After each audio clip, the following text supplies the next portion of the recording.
ได้ไปฟาร์มเจียมเยียนหาฟ้าเจียมเยียด Today is Wednesday, December 31st. It's raining now. It's cold raining, but I going to fishing, striper fishing. You can follow me to Chibayon. See what's happening. Okay. Thank you so much. Happy New Year. God bless you. Everything get well. God be with you and blessing to everybody in the world who watching my video, helping me. God be blessing all you are, and we are in family. Love each other, be family. Okay, thank you so much.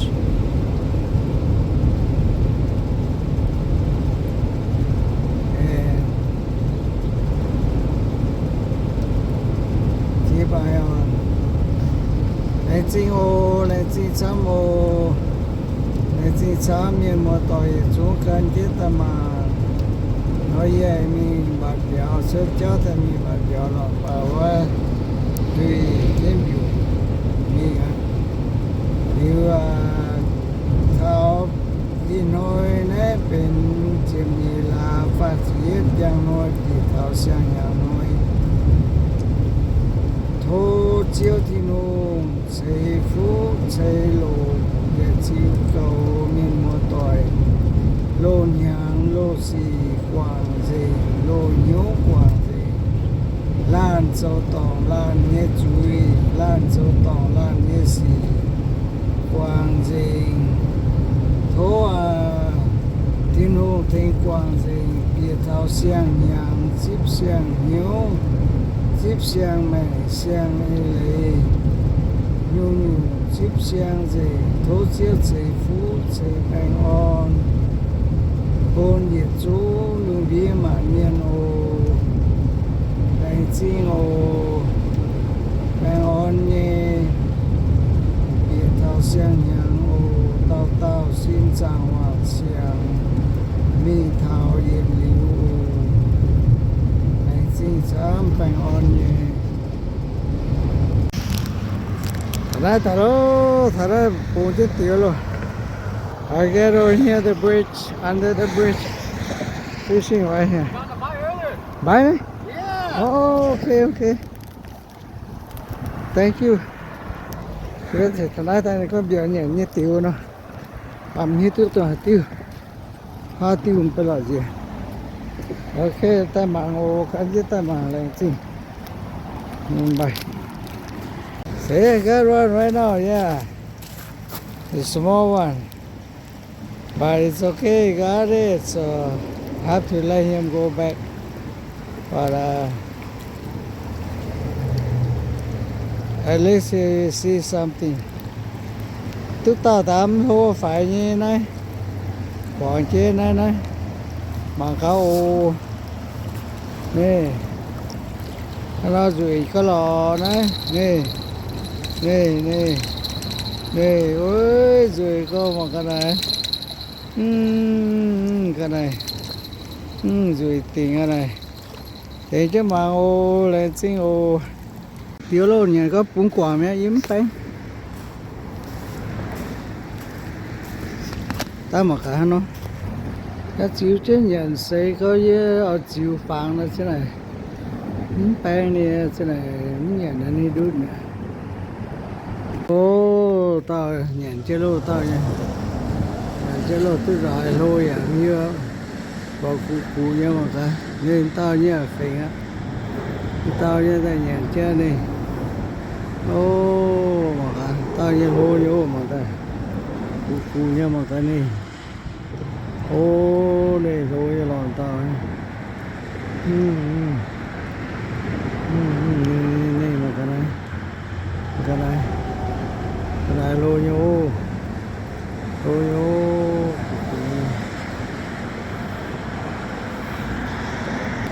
cho mà cả ta đại luôn mà đại lô như nè cụ như nè mà cái này tao nó cụ quẩu tao nó lô đâu.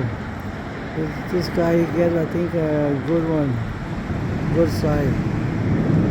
Take over there, he get take the hook out. You thought you shouldn't get what profile.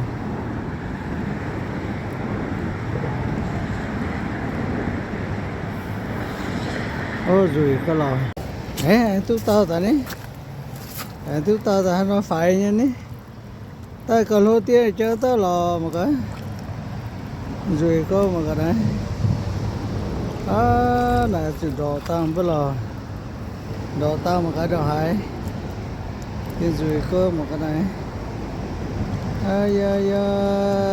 Chiếp chiên thì tổng. Không có. Bây giờ sẽ có cái sẽ. Yeah, not enough inches. Maybe 17, that's all, yeah. But very strong to buy the hook, very strong. I think maybe 17 inch. Yeah, like a 17. Okay, thank you. You come check out. Okay, thank you. Lại xin mời bố mạng ô chiếu xe phú. God bless you. Thank you. Sam phone. Okay này. Nhàn chế lô này. Ai qua phá nhàn chế. Nhưng phá sơ tài ô nè lô nè. Cái coffee họ. Cái xe. Khi chế biểu lô hai tay khi chế biểu nữa khi thọ phải cơ cơ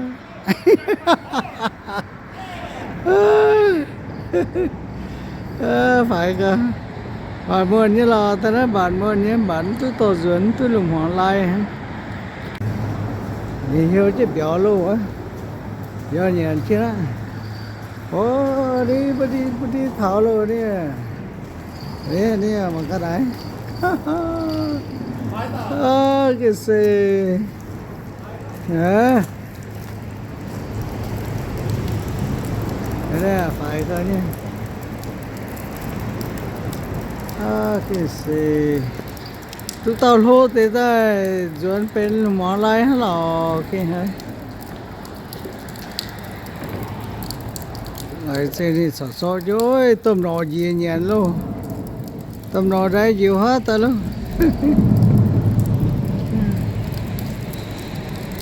Thank you. Ta tu hô ta. Ta biểu nhận hô lọt biểu hô nhỉ là ta lấy gì.